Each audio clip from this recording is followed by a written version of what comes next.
Andre Johnson had always believed that effort paved the way.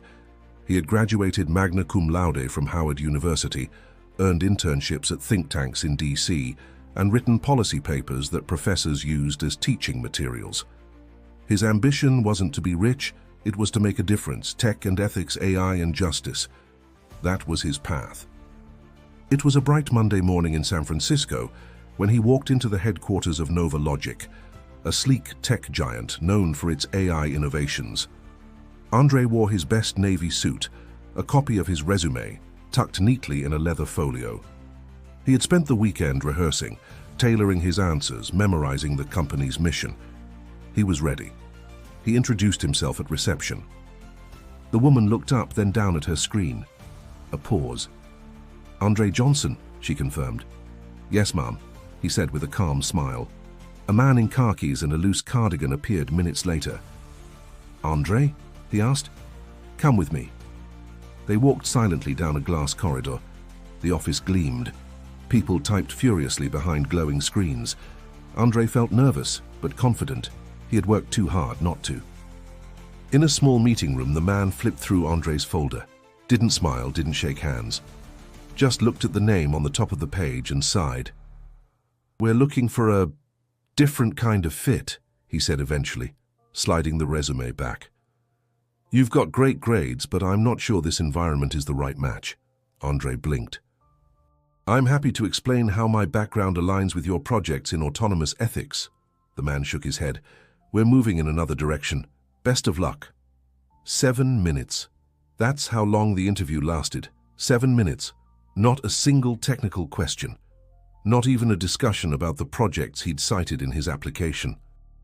Andre stepped back onto the sidewalk, stunned, his heart pounding with quiet rage. At first he thought maybe he'd said something wrong. Maybe he misunderstood. But something didn't sit right. He pulled up the job description again. He met every qualification. More than that, he exceeded them. Later that day, over coffee with his friend Malik, he vented. "They didn't even ask me anything. Just looked at my name, said I wasn't a fit." Malik raised an eyebrow. "Your name?" Andre nodded. "Johnson. Andre Johnson." Malik's voice dropped. "You think they assumed something?" "I don't know. But I've had 3 interviews like this now. No technical questions, no engagement, just a look and a brush-off." Malik leaned back. "You ever tried submitting a resume with a different last name?" "Like something more neutral." Andre frowned. "Why should I?" "I'm not saying you should, I'm saying maybe it's not you, maybe it's them." Andre didn't want to believe it. But later that night, curiosity got the better of him. He submitted a duplicate application under a different name. Andrew Carter. Same school, same GPA, same papers. Within 24 hours, Andrew received an invitation for a virtual interview. Andre stared at the email in disbelief. It wasn't just in his head. It was real. If you believe in fairness, in second chances, and in hearing the truth behind the headlines, make sure you subscribe to the channel right now. This story's just getting started. Andre had never felt so visible and invisible at once. He wasn't just a man with a resume anymore. He was a data point in a much bigger problem, one that companies weren't ready to admit. And as he closed his laptop that night, one thought echoed louder than all the others. If this could happen to me, it's happening to others too. Andre didn't sleep much that night. He kept staring at the 2 emails, one for Andre Johnson, the other for Andrew Carter. Same resume, same timeline, different names, different results. The next morning, Malik sent him a text. "Dude, you've got to post about this." Andre hesitated. He'd never been one for drama, and he certainly didn't want to come off as bitter. But the injustice gnawed at him. What if this wasn't just about him? What if his silence allowed it to keep happening? By noon, he typed out a short post on his professional network. "Yesterday, I walked into an interview at a major tech firm. The meeting lasted less than 10 minutes. I wasn't asked a single technical question. Today, I submitted the same resume under a different name, Andrew Carter. That applicant was invited for an interview in less than 24 hours. I didn't want to believe name bias was real. Now I can't ignore it." He clicked post and closed his laptop. Within the hour, the likes started coming in, then the comments, then the shares. People began tagging others, reposting and sharing their own experiences. A black software engineer wrote, "This is why I go by A. Thompson on my applications." A Latina professional added, "I stopped including my maiden name years ago." This is too familiar. By evening, the post had reached 80,000 views.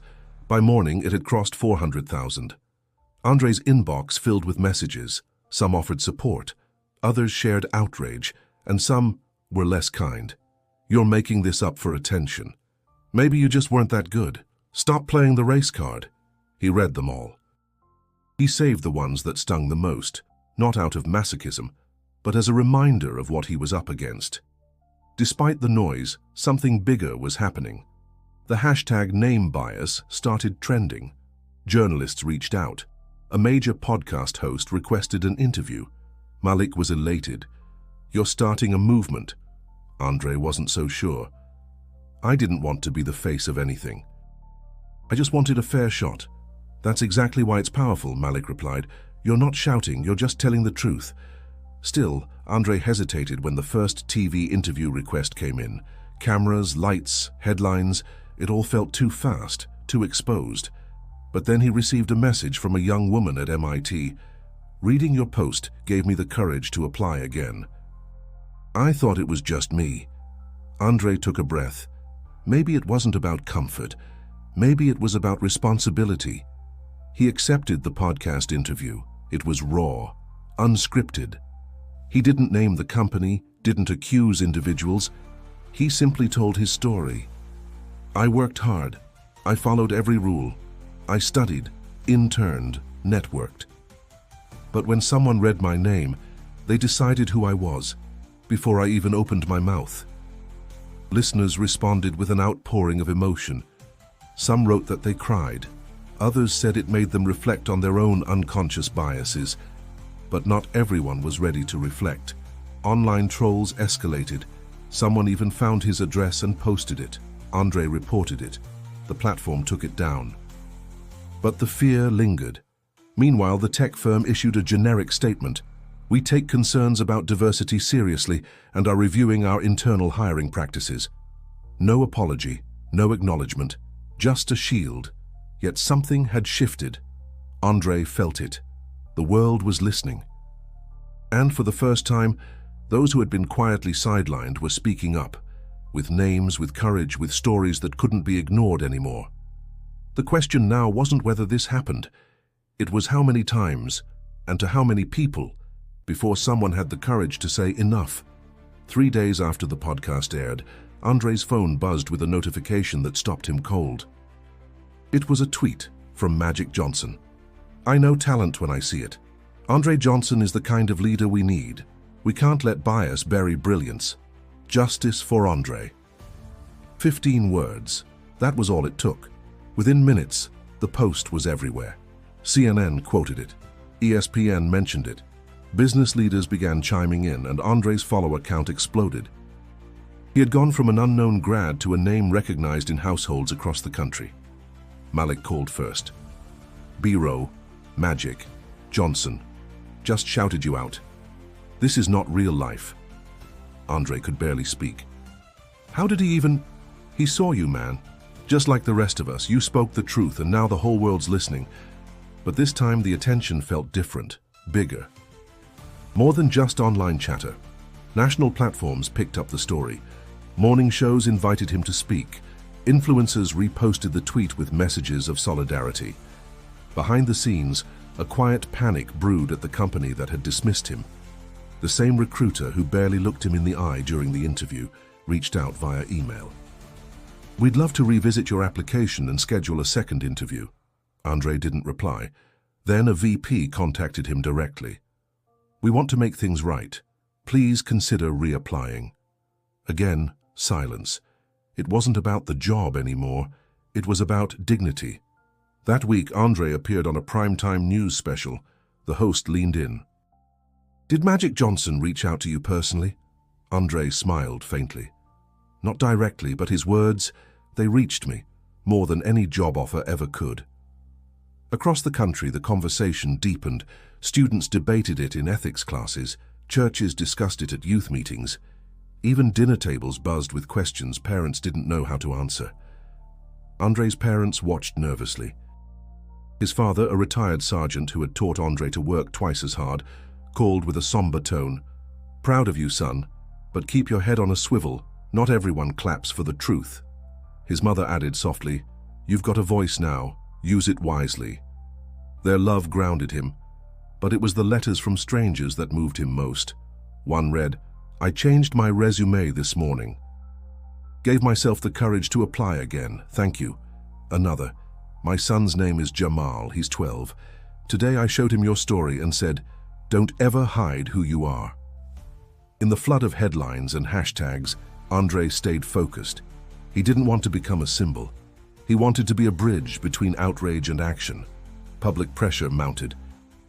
The company's generic statement from days earlier no longer satisfied anyone. Under scrutiny, they released another, this time pledging a comprehensive audit of hiring procedures and bias training for all staff. Still, no apology, no admission. But the tide had turned. Andrei's story was no longer just his. It belonged to thousands who'd stayed quiet, to resumes discarded before they were read, to names never called back, to dreams postponed and dignity denied. And it all started with a post. The irony wasn't lost on him. The same world that dismissed him for his name now amplified that very name across national airwaves. Andrei Johnson, once ignored, now unforgettable.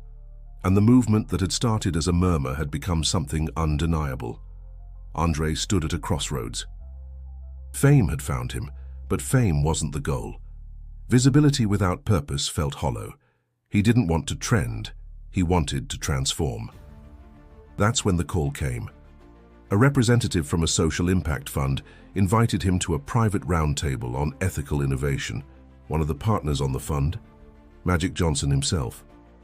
The message was simple: let's build something better. Andrei hesitated only for a moment. Then he leaned in.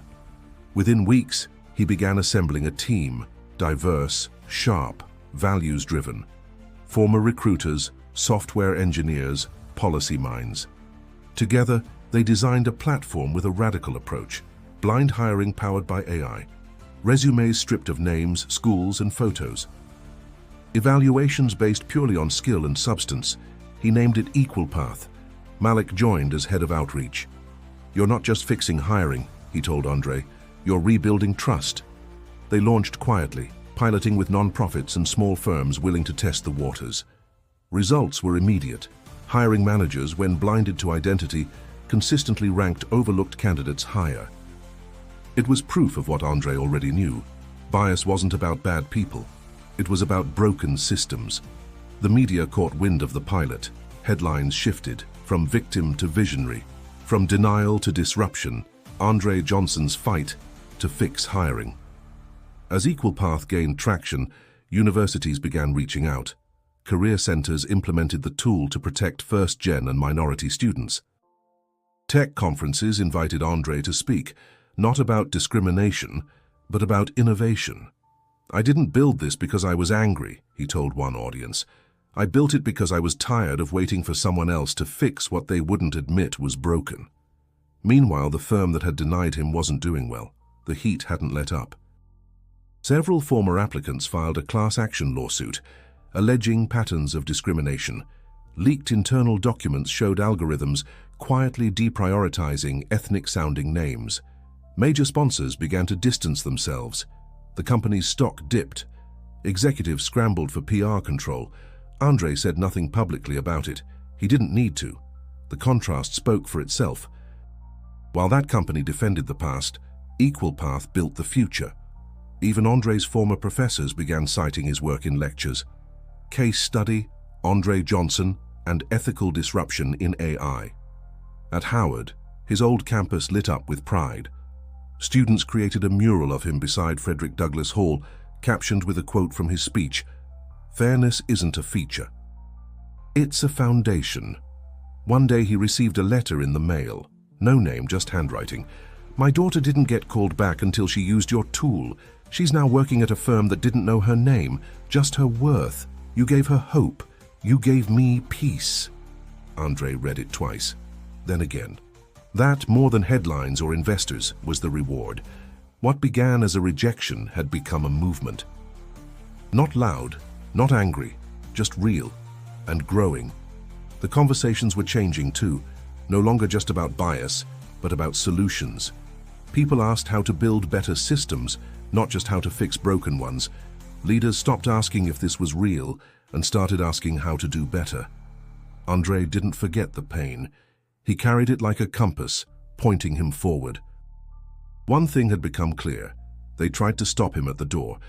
He built a new one instead, and behind it he left it open for everyone else to walk through. 1 year later, Andre stood at a familiar threshold, not the door he'd been turned away from, but the stage of Howard University's commencement ceremony. This time he wasn't a student, he was the keynote speaker. The sun lit the campus in gold. Rows of black caps dotted the field like notes on a staff, waiting for someone to give them a melody. Andre stepped to the podium and paused, eyes scanning the crowd. He saw versions of himself everywhere, ambitious, uncertain, hopeful. He began simply, "I applied for a job and was denied because of my last name." A murmur rippled through the audience. Everyone knew the story by now. But Andre wasn't there to relive it. He was there to reflect on what came after. "They tried to make me small. I chose to build something big." He spoke of Equal Path, now used by over 300 companies, praised in Forbes, and funded by leaders who once ignored the problem. He described how blind hiring had doubled callback rates for minority applicants and quietly redefined merit across industries. But more than the stats, he shared the spirit. "Your name is not an obstacle, it's a declaration. Let it ring." As the graduates erupted in applause, Andre stepped back, feeling something new, not vindication, but clarity. He had turned pain into purpose. That clarity followed him everywhere. From panel discussions at Harvard to dinners with policymakers, Andre kept the message steady. Don't wait for permission to build what should already exist. Even as accolades poured in, innovation awards, human rights fellowships, magazine covers, he stayed grounded. No flashy office, no ego. Just a small team in a shared space, working late into the night to expand Equal Path into schools, hospitals, public service sectors. "I'm not trying to be a hero," he'd often say. "I just don't want brilliance to go unnoticed anymore." One afternoon, a delivery arrived at the office. Inside was a framed copy of his original resume, his real name, unaltered, along with a note from Magic Johnson. They tried to close the door. "You turned it into a window, proud to walk beside you." Andre hung it near the entrance. Meanwhile, the company that had once dismissed him continued to face fallout. After lawsuits, board reshuffles, and leadership resignations, they announced a partnership with Equal Path, calling it an overdue step toward inclusion. Andre didn't gloat. He just nodded. Let's do better. But perhaps the most powerful moment came not from headlines or contracts, but from a quiet train ride. An older man tapped his shoulder and said, "Are you Andre Johnson?" Andre nodded, unsure. "My granddaughter starts her job Monday. Your tool got her through the door. She said to tell you she walks in proud." Andre thanked him, then stared out the window, overwhelmed. This wasn't about revenge. It was about rewriting the rules so no one had to play defense just for existing. His legacy wasn't in his name. It was in what he did with it. So, as he wrapped up that commencement speech, he left the graduates with a line that wasn't polished, but it was real. Let them underestimate you. Then make it impossible for them to ignore you. If Andre's story inspired you, don't forget to hit that subscribe button right now. These are the stories we need to tell, and we're just getting started. And if you want to keep watching, click the video on your screen to discover how another underdog turned rejection into revolution. You won't want to miss it. Andre Johnson. A name they once overlooked, now a name they'll never forget.